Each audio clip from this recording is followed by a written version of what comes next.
प्रिय विद्यार्थियों, इतिहास विषय लेकर एमए करने वाले विद्यार्थियों के पाठ्यक्रम में एक प्रश्न पत्र होता है, इतिहास दर्शन, जिसे हिस्टोरियोग्राफी कहते हैं अंग्रेजी में। और यह प्रश्न पत्र अलग अलग विश्वविद्यालयों में अलग अलग शीर्षक से चलता है। कहीं ये theory and methods of history के नाम से भी चलता है। तो इसी सिलसिले में कल अपन ने बात की थी कि इतिहास विषय लेकर एमए करने वाले विद्यार्थियों को किन किन प्रमुख बातों का ध्यान होना चाहिए। वैसे तो ये हम आप लोगों को एमए उत्तरार्ध के पाठ्यक्रम में बताने से पहले एमए पूर्वार्ध के पाठ्यक्रम में ही बता देते हैं। जब आप पहली बार कक्षा में आते हो कि आपको जब इतिहास में एमए करना है, पीजी करना है, तो इन बातों को ध्यान रखना होगा। उन सब बातों का संबंध अपने इस इतिहास दर्शन के प्रश्न पत्र से है, इसलिए कल मैंने उनका दोहरान किया था एक तरीके से। आज हम ये बात करेंगे कि इतिहास की प्रकृति क्या होती है, नेचर ऑफ हिस्ट्री क्या होता है। तो अब प्रकृति किसे कहेंगे आप? जब मैं प्रकृति की व्याख्या करने लगूंगा तो हमारा विषय बहुत लंबा हो जाएगा। आप इसे बड़े ही सरल रूप में इस तरह समझ सकते हैं कि हम यह जानने की कोशिश करेंगे कि इतिहास का स्वभाव कैसा होता है। स्वभाव, तो इस वाक्य से आप समझ जाएंगे कि हमें क्या पढ़ना है। चूंकि अपने देश में इतिहास को पढ़ने और पढ़ाने की जो पद्धति है वह अंग्रेजों के जमाने से शुरू हुई थी। उसके पहले भारत में इतिहास के प्रति दृष्टिकोण विद्वानों का अलग था। चूंकि हम अधीन थे, इसलिए जैसे अंग्रेजों ने चाहा वैसे हमें पढ़ाना शुरू किया। खैर, इतिहास तो इतिहास है, वह चाहे अंग्रेज पढ़ाएं चाहे उसको भारतीय पढ़ाएं, लेकिन पढ़ाना क्या है और पढ़ाना कैसे है, यहां अंतर स्थापित हो जाता है। वो हमें इस तरह से पढ़ा रहे थे जैसे हमें कुछ आता नहीं है, और हम अब इस तरह से पढ़ते हैं कि हमें बहुत कुछ आता है, लेकिन ढांचा वही खड़ा है जो अंग्रेजों ने यहां बनाया था। उस ढांचे में, उस खांचे में चीजों को हम उसी तरीके से फिट किए जा रहे हैं। तो जहां जहां यह अवसर होगा कि मैं आपको बता सकूं कि इतिहास का अपना भारतीय दृष्टिकोण क्या है, वहां वहां मैं आपको बताऊंगा। लेकिन चूंकि हम एक विशिष्ट रचना में अध्ययन कर रहे हैं, इसलिए हम बातें उसी क्रम में करेंगे, उसी धारा में करेंगे जिस धारा में हमारा पाठ्यक्रम बना हुआ है और आपको परीक्षा में उत्तर लिखने हैं। तो क्या था? यह तो आप जानते ही हो कि इतिहास है वो अतीत की उन महत्वपूर्ण घटनाओं का वैज्ञानिक दृष्टिकोण से अध्ययन है जिसका मानव जाति के भविष्य पर अच्छा या बुरा प्रभाव पड़ता है। इतिहास हमें बता देता है कि मानव जाति के लिए ऐसा किया जाना शुभ है, ऐसा किया जाना अशुभ है, यह करने में लाभ है, यह करने में हानि है। ये तो हम अपने भारतीय वाङ्मय के अनुसार भी जान सकते हैं और ज़्यादा अच्छा जान सकते हैं। खैर, लेकिन पहले जिस यूरोपीय पद्धति से अपन पढ़ रहे हैं उसमें इतिहास की जो विषय वस्तु थी वो मुख्य रूप से थी राजनीतिक। राजाओं की बात कर लो, उनके युद्धों की बात कर लो, उनके महलों की बात कर लो, उनके रहने सहने के ढंग की बात कर लो, संधियों की बात कर लो, हो गया इतिहास। लेकिन धीरे धीरे उनके दृष्टिकोण में भी परिवर्तन आया। कुछ पुस्तकें ऐसी आई जिन्होंने वो जो फ्रेम था, वो जो चौखट थी कि इतिहास को राजनीति के केंद्र में ही पढ़ना चाहिए, उस चौखट से बाहर खींच लाए लोग। एक पुस्तक है ए.एल. बाशम की, the wonder that was India. उस पुस्तक में पिछली शताब्दी के 6 दशक में आई हुई किताब है वो। उस पुस्तक में बाशम ने इतिहास को राजनीति से समाज की ओर प्रस्थापित कर दिया, शिफ्ट कर दिया। पूरा तो नहीं किया, लेकिन वो दिशा पकड़ ली। और थोड़े दिन बाद में अपने भारतीय विद्वान डी.डी. कोशाम्बी साहब की किताब आई, Indian culture and civilisation, a historical outline.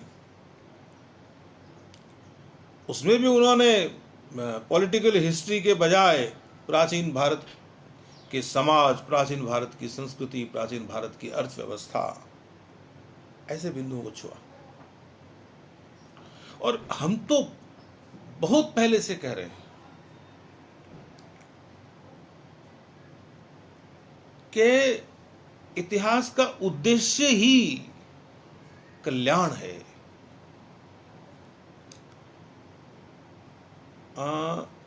Atharvaveda में एक श्लोक है, वो शुरू होता है सैवृहति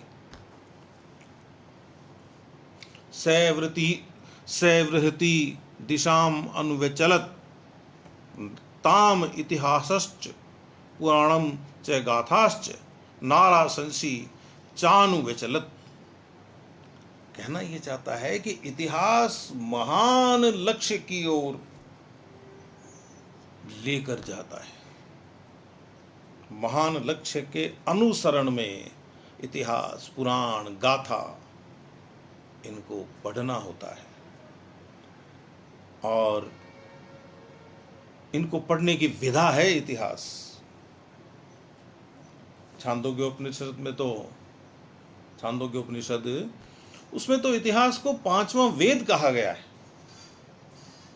लेकिन चूंकि हम अंग्रेजी पद्धति में डल गए ना, इसलिए इन बातों से ध्यान हट गया। अब हम ये बातें कर सकते हैं। ऋग्वेद के 10वें मंडल में एक मंत्र है यास्क के हवाले से, वो कहते हैं कि ऋक गाथा और इतिहास का सम्मिश्रण है निरुक्त। निरुक्त के संदर्भ में कहते हैं वो एक अलग विषय है, उसकी बात भी करेंगे बाद में।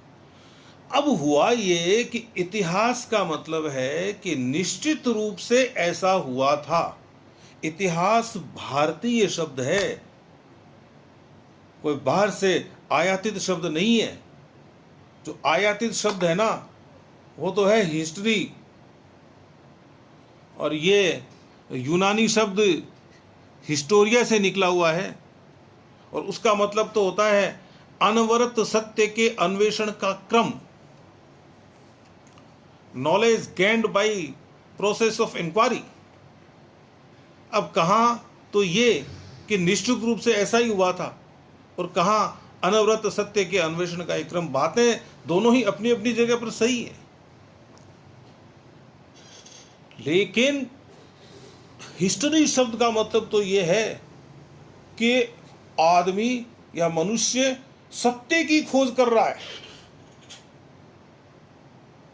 और निश्चित रूप से ऐसा ही हुआ था। यह कहने वाला भारतीय वाङ्मय आपको यह बताता है कि आपका लक्ष्य क्या है। मानव कल्याण है आपका लक्ष्य, और उस लक्ष्य के भीतर ही सत्य का अन्वेषण आ जाता है। तो आप देख लीजिए कि व्यापक दृष्टिकोण हमारा है या बाहर का है।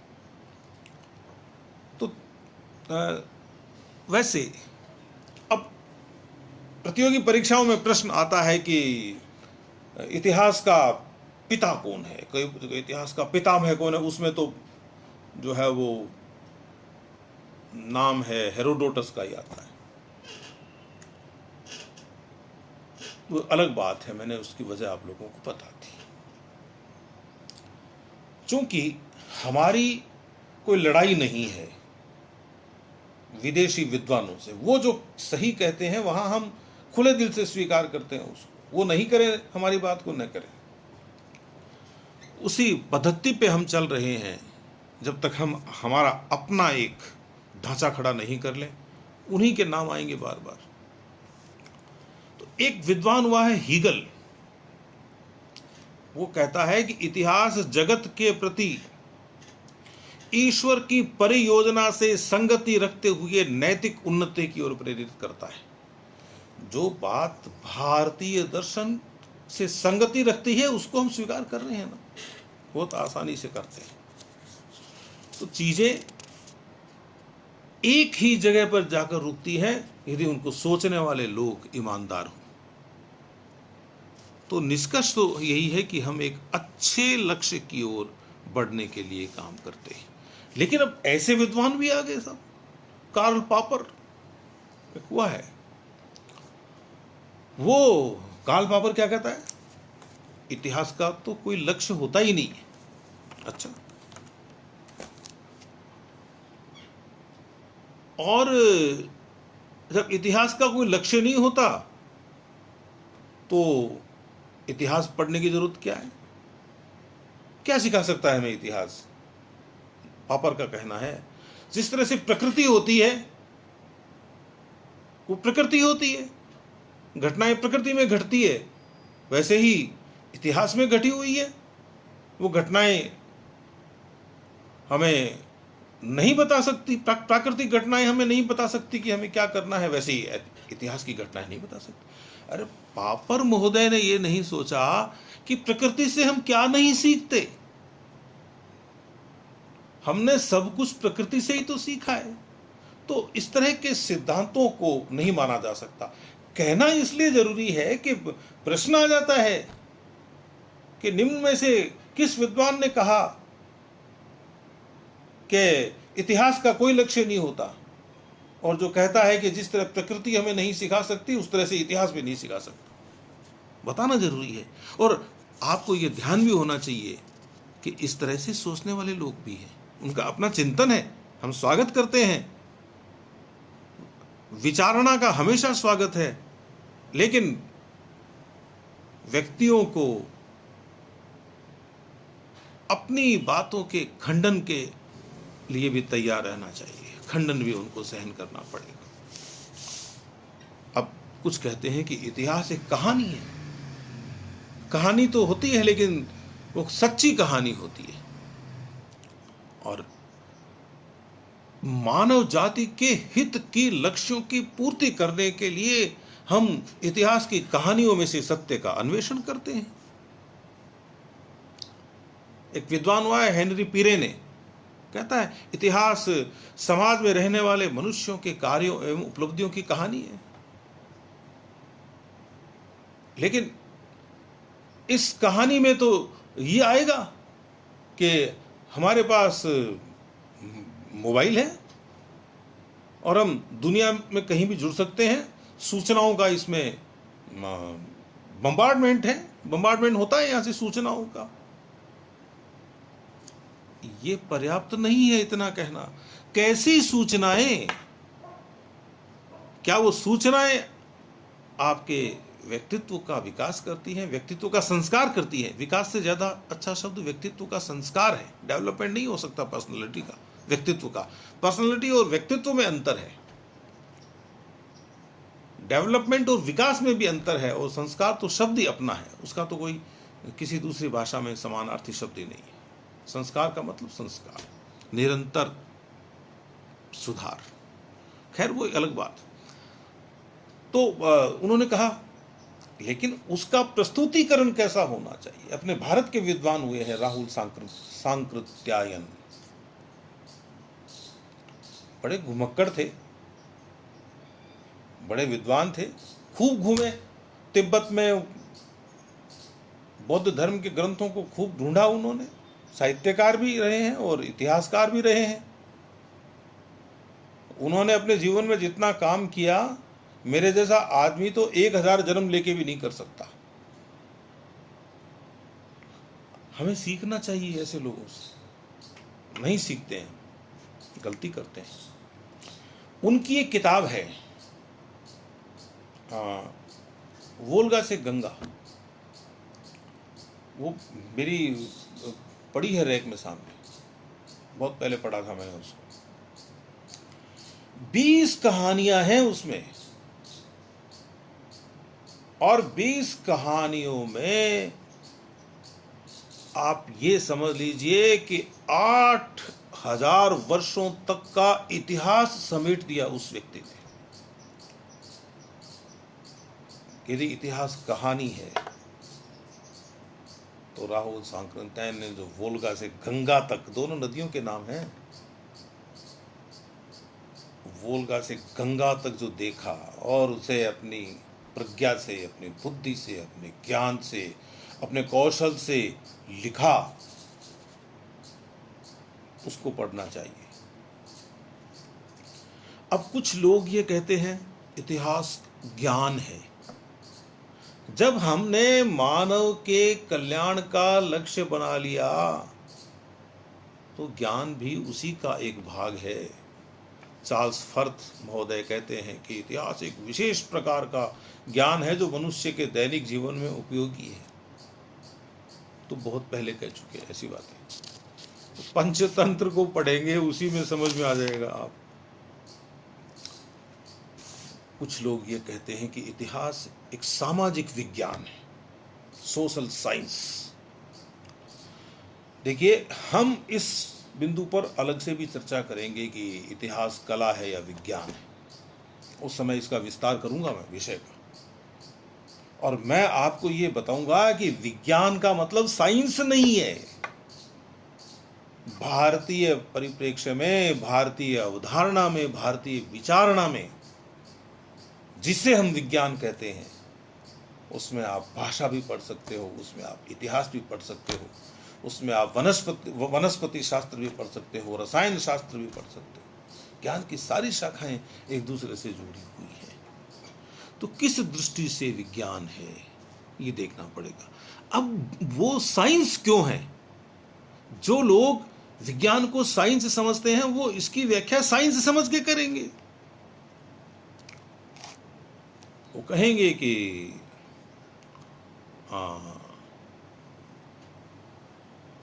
जो विज्ञान है, उनका विज्ञान, साइंस है, वो प्रयोगों से सिद्ध होता है। और वो ये कह देंगे कि जब युद्ध बार बार होते हैं तो उसमें धन और जन और धन का विनाश होता है, आदमी की बुद्धि खराब होती है, कहेंगे। और हमारा जो विज्ञान है वो इसको बड़े फलक पर देखता है। उसकी बात उस समय करेंगे जब हम इतिहास विज्ञान है या कला, उसमें मैं आपसे बात करूँ। अब एक विद्वान हुए थे कॉलिंगवुड साहब, उनका एक वाक्य है, all history is history as ideas. संपूर्ण इतिहास विचारों का इतिहास। बहुत अच्छी बात है। हमारी जो अवधारणा है, जो मैंने अभी आपको बताई थोड़ी देर पहले, लक्ष्य क्या है, इस लक्ष्य का चिंतन हमारी बुद्धि में बिना विचार के हो सकता है क्या? नहीं हो सकता। वही बात कॉलिंगवुड महोदय कह रहे हैं। स्वागत है आपकी बात का, आप ऐसा कहते हैं कि वो कहते हैं कि आदमी के दिमाग में विचारों की पुनरावृत्ति होती है, वो बार बार सोचता है, उसके सारे काम ही विचार करने से होते हैं, ऐसे नहीं। सही है, हम ना नहीं कर रहे, लेकिन वो हमारी जो भारतीय विचारणा है उसका एक घटक है। ये कहना, सत्य का अन्वेषण करना भी घटक है, यह कहना भी एक घटक है कि संपूर्ण इतिहास विचारों का इतिहास है। यह कहना भी हमारे जो लक्ष्य की जो बात है इतिहास में, उसका है कि सामाजिक विज्ञान है एक इतिहास, या इतिहास कहानी है। इन सब को समेट लिया हमने पहले ही, है ना। तो वो कहते हैं कि सारा इतिहास ही विचारों का इतिहास, ठीक है। और इसका खंडन भी कर देते हैं कि प्रोफेसर बटरफील्ड कहते हैं कि भाई विचारों का इतिहास है तो फिर ऐसी चीज़ें हमारे सामने क्यों आ जाती हैं जिनके बारे में हमने सोचा ही नहीं, ऐसी घटनाएं क्यों हो जाती हैं जिनके बारे में हम विचार नहीं करते। एक राजा यह विचार करके लड़ने के लिए जाता है दूसरे राजा से कि मैं जीतूंगा, और दूसरे वाला भी यही विचार करके उससे लड़ने आता है कि मैं जीतूंगा। दोनों के पास जीतने का विचार है, हार की कल्पना तो नहीं की किसी ने, लेकिन एक हारता है एक जीतता है। तो विचारों का इतिहास कहाँ होगा, घटनाएं कहाँ नियंत्रण में है। एक घटक के रूप में देखेंगे तो आपको समझ में आएगा। एक इटली के इतिहासकार हुए बेनेडिटो क्रोचे, उनको भी बहुत कोट किया जाता है। All history is contemporary history. संपूर्ण इतिहास आज का इतिहास है, समसामयिक इतिहास है। सीधा सा कॉन्सेप्ट है उनका कि पुरानी घटनाओं को आप आज के संदर्भ में सोचते हैं, आप आज हैं तब आप पीछे का सोच रहे हैं।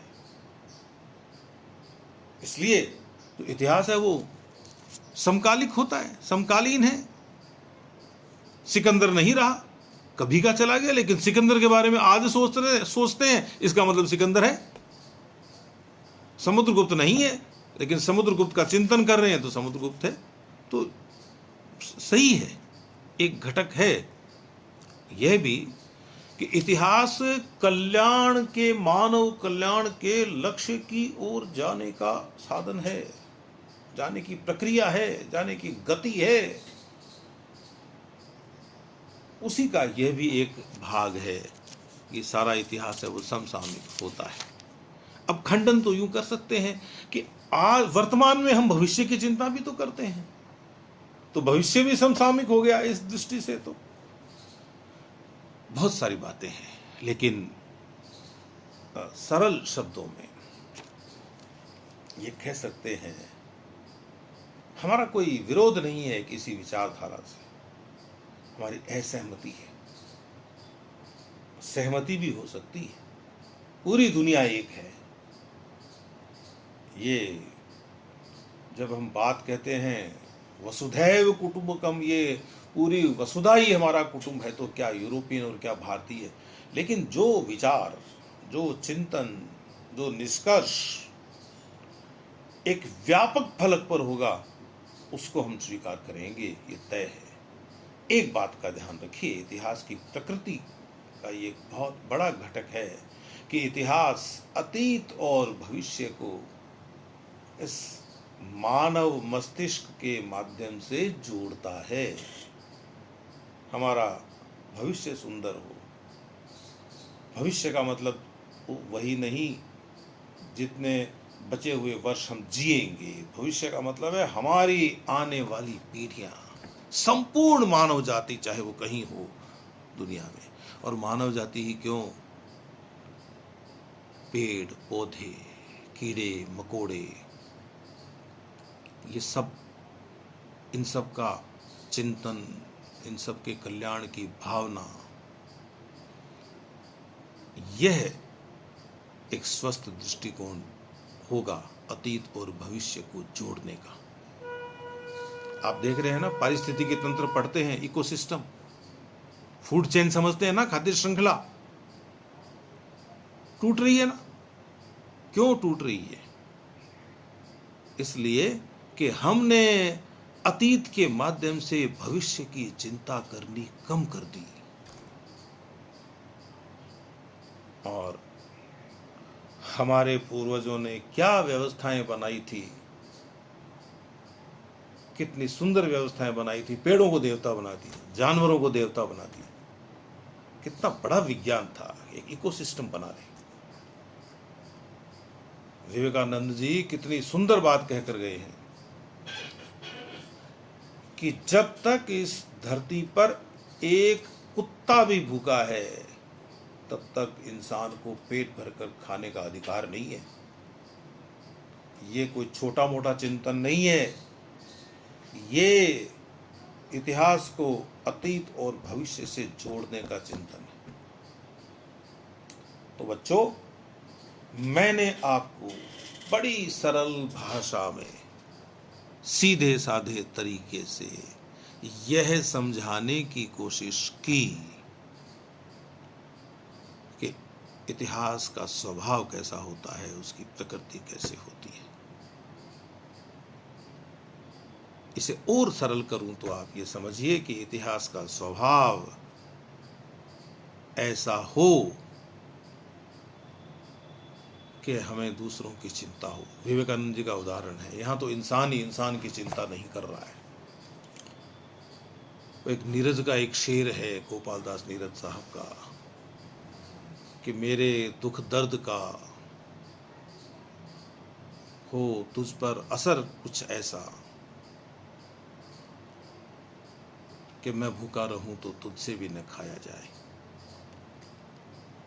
तो एक शुद्ध चिंतन हो, शुद्ध विचार हो, सात्विक विचार हो, और सबको साथ लेकर चलने का दृष्टिकोण हो, और फिर उसके साथ अतीत की घटनाओं को देखने की हम एक दिव्य दृष्टि विकसित कर लें, तो निश्चित रूप से इतिहास अपने मूल स्वभाव में रहेगा और हमारा भविष्य बहुत ज़्यादा सुंदर बनेगा। कल मैं आपसे इतिहास के क्षेत्र के बारे में बात करूंगा। बहुत बहुत धन्यवाद।